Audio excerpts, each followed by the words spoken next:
One horse at a time is one of my mission statements. I heard on the news that there were some horses that were being abused. Over 100 horses were left in the middle of winter with no food or water. One horse, she was able to get removed from the property because its leg injury was so bad. She was able to take it to a local vet clinic. I don't know why I volunteered, but with all the people there, I just said, I will take responsibility for this horse. When it was time for the horse to go back, Barb and the vet team just kind of looked at each other. Barb loaded Gracie and never took her back.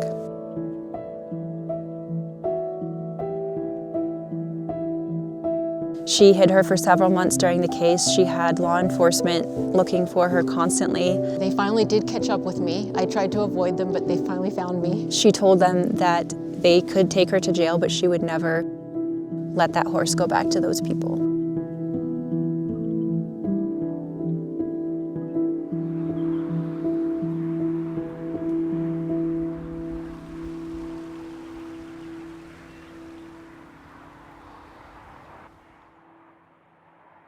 My husband, Mike, he bought this land. He grew up with horses, and he intended to have horses be a big part of the culture. He found me this barn that I could learn to ride, and so I started going there, and I got my first horse, and I had a couple falls that freaked me out, and so I wasn't sure I was going to keep doing it. And then I just stuck with it. And it just grew.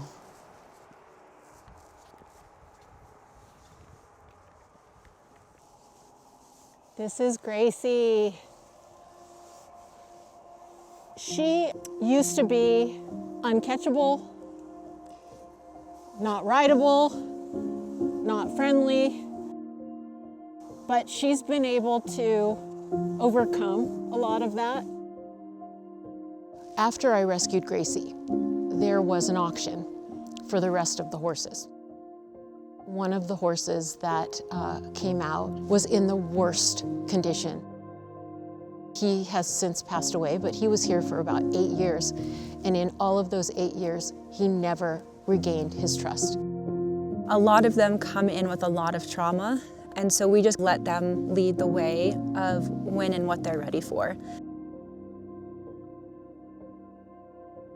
You know, some horses day one are like, okay, this feels really good. And some horses, it can take years for them to let their guard down.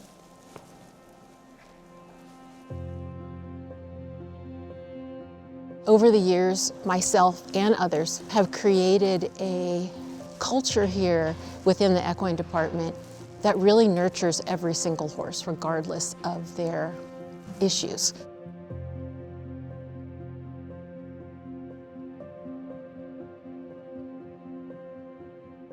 Here at the property, we have not just the equine facility, but we've developed a lot of other entities.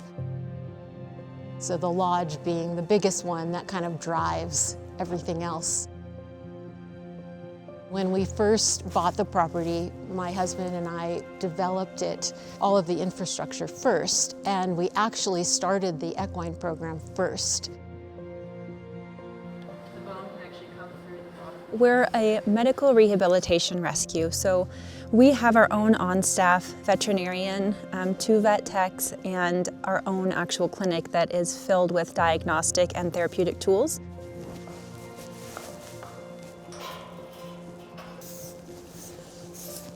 A lot of our horses are not rehomable due to their medical conditions, and since we have our own vet, we're able to take in a lot of those more difficult cases. Yep. So. Upon intake, every horse gets an intake assessment. So we look at their physical and emotional state. Our vet will come and do any diagnostics needed, blood work, x-rays, exams, and then we also kind of just see where they're at emotionally. So our rehab always starts with the grooming. Grooming is really important to the horse. And it also kind of starts to wake everything up in their body to prepare them for the rehab. One more stretch. Every horse we have gets their own special bucket of grain every day with their own blend of supplements, medications. There's a lot of training that goes into it as well to help these horses get back mentally and physically.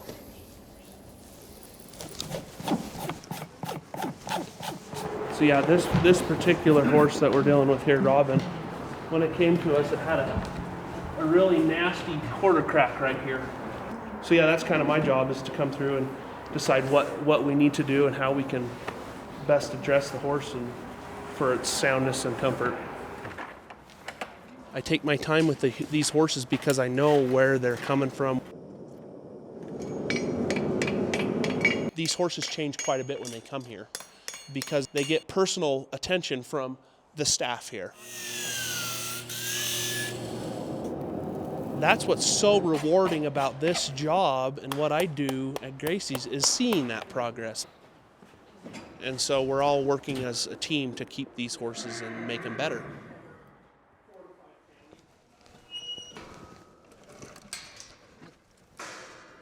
Okay. Come on, Jazzer. Yeah. Hi, Jazz. Hi, Jazz.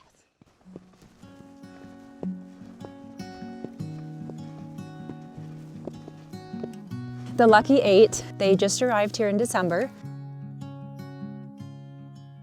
There are a lot of wild horses on Native American reservations. And unfortunately, when they're not managed well, they're rounded up and meet a fate that is not what we would want for these horses.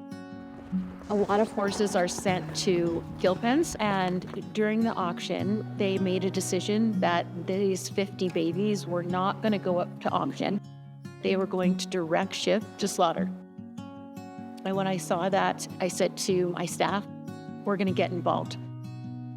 I told the group of women that were down, getting them out of the kill pen, that I would take 6.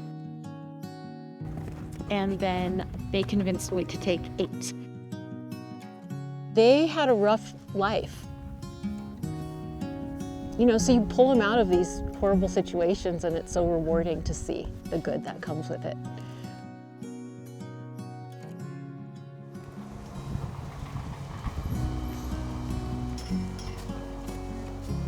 Come here.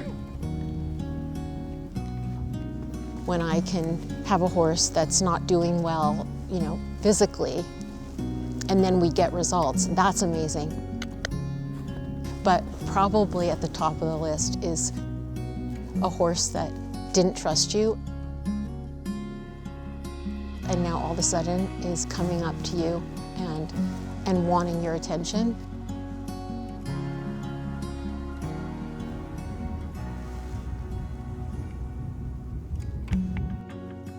Even thinking about it gives me like goosebumps. It's just such a special feeling when you see a horse kind of change and you know they're not scared anymore. Horses have always been a really big part of my life, and to be able to make that what I get to do all day, every day, it's definitely the best job I could think of. There are a lot of days that are really, really hard. We're out there every single day caring for these horses and are so connected to them. We have all gone through a lot of really sad times, a lot of heartbreak together, and to make it through that, we really have to be close and lean on each other. I've told people I'm too emotional, I don't think I can do this kind of work anymore, you know, when you start getting just to where it gets overwhelming. But I've had a lot of people tell me, if you weren't that person, if you didn't have all of those feelings, you wouldn't be doing this in the first place. We still choose it though. We take on that responsibility that we're there for the horse their whole life. I question myself a lot, like, you know, should I do this, or should I start backing away? Even if I am not sure, I will commit myself as long as I possibly can do it.